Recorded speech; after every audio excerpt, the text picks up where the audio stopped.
For God so loved the world that he gave his only Son, so that all who believe in him may not perish, but have eternal life. Amen. Please be seated.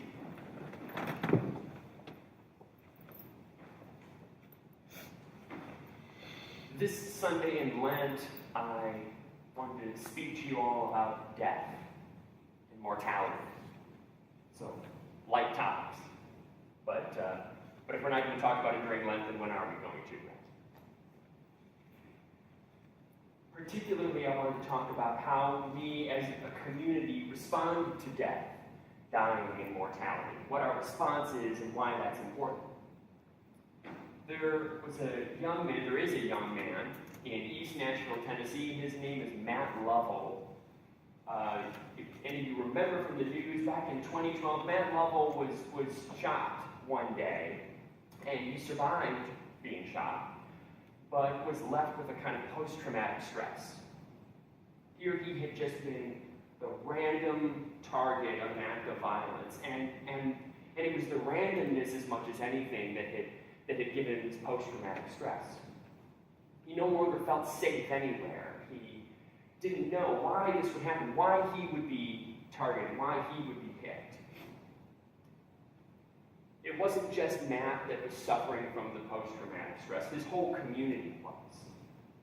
A young woman named Jody Hayes lived across the street from where the shooting took place, and she was traumatic. She was traumatized in her own way. This was her neighborhood, right outside her door where she walked her kids. No place felt safe anymore. Her neighborhood didn't feel like a home anymore, and she was traumatized by it. So these sorts of events don't just affect the initial person that may have been shot or killed. It sends ripples through the community, ripples of fear and trauma. That certainly is what we've seen happen in Parkland, Florida, where it's not just the students from Marjorie Stoneman Douglas High School that have been traumatized. I mean, absolutely they have been. But it sent ripples through our whole country. Children in our own school are afraid, parents and teachers, and across schools throughout the nation, people don't feel safe anymore in their schools. They don't know how to respond. They don't know what to do about it. And this is not a new thing by any stretch. 1,800 years ago, just this last week, we were honoring Saint Perpetua. Saint Perpetua was a young Christian woman who was arrested and killed for being a Christian in a time when it was outlawed. And it wasn't just Perpetua who was traumatized, but sent ripples through her whole community as all young Christians trying to figure out how to live and survive were left reeling, not feeling safe, not knowing what to do. So this is not a new thing that we're going through by any means. But it's in the midst of this trauma that Jesus steps in. And he tells us that he was sent by God because God so loved the world that he gave his only Son so that all who believe in him may not perish but have eternal life. Now I could quote to you John 3:16. Most of you probably can too. Quote John 3:16 up and down for years and years, well before I even understood who Jesus was even talking to in this story. You know who Jesus is talking to? I didn't know for the longest time. He's talking to a young Jewish man named Nicodemus.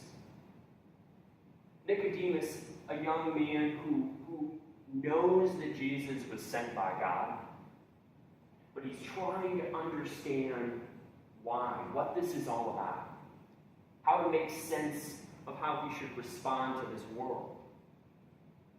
And it's in the midst of his wondering that what Jesus wants Nicodemus to understand is that he has come because he loves us. He has come to die for us. It sounds like a strange thing. The same thing that would cause trauma to ripple through a community. But Jesus is taking the reins of death and changing its direction. In Jesus' death, he's going to forgive us. He's going to break the power of death. He's going to forgive all of our sins, forgive all of our brokenness. He's going to lead us to new life and reconcile us and give us hope and new life. And so in Jesus' death, a different kind of ripple is cast through the community. Where we stand here now, and literally billions of people are Christians, following this principle that Jesus Christ taught us to love God and love our neighbor, taught us to be people of love and hope and reconciliation, taught us to serve and lead and teach one another. The world is a better place because of the communities that we formed in the midst of Jesus' death. Because of how he chose to lead us to respond to his death as community. I think that same principle applies in all these other cases as well. We look at Perpetua again. 1,800 years ago, chronicled her story of how God gave her strength in her trial. And it still gives young Christians strength to this day. I remember being through a period of a struggle in my faith and reading the words of Perpetua. And her faith helped give me faith. Her strength helped give me strength. She would have had no idea that 1,800 years later that her strength would be helping young Christians. It's an amazing community that was formed in the response to her death. Look at the case of Matt Lovell and Jody Hayes in East Nashville. They're artists. And so Jody painted some art that she was using to process this shooting in her community. And they opened an art gallery and invited the whole neighborhood, invited everyone from the community. And these people who had been living in fear in their neighborhoods, they came together. They shared this art. They passed phone numbers around and told their stories and unburdened themselves to each other. And they found a genuine community that healed them and restored them and gave them hope. That's something that grew out of the tragedy because they chose as a community how they were going to respond to be a community of hope and reconciliation. And now I watch the students of Marjorie Stoneman Douglas High School who likewise are doing a miraculous thing. These young students who have been traumatized are forming community, trying to be people of hope and reconciliation and healing in the world.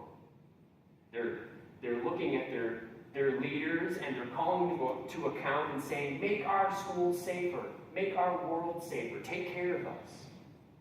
They're leading their own parents and their own teachers and the politicians in their world to form a new community, a community of hope and reconciliation. Through prayer vigils, through peaceful marches, that they're starting in Washington, D.C., and it's led to all these marches are now forming throughout the whole country. If you've seen this on the news, throughout the whole country now. Marches against gun violence, in favor of better mental health care, in favor of making our schools and our children and our families safer. What they're doing is nothing short of miraculous, and it's nothing short of doing the same thing Jesus did, which was to take the reins of death and to say we're going to, as a community, turn it in a direction of healing and reconciliation. So thanks be to God for this example that Jesus provided thousands of years ago, where he proved that he loved us so much that he would die for us and take the reins of death.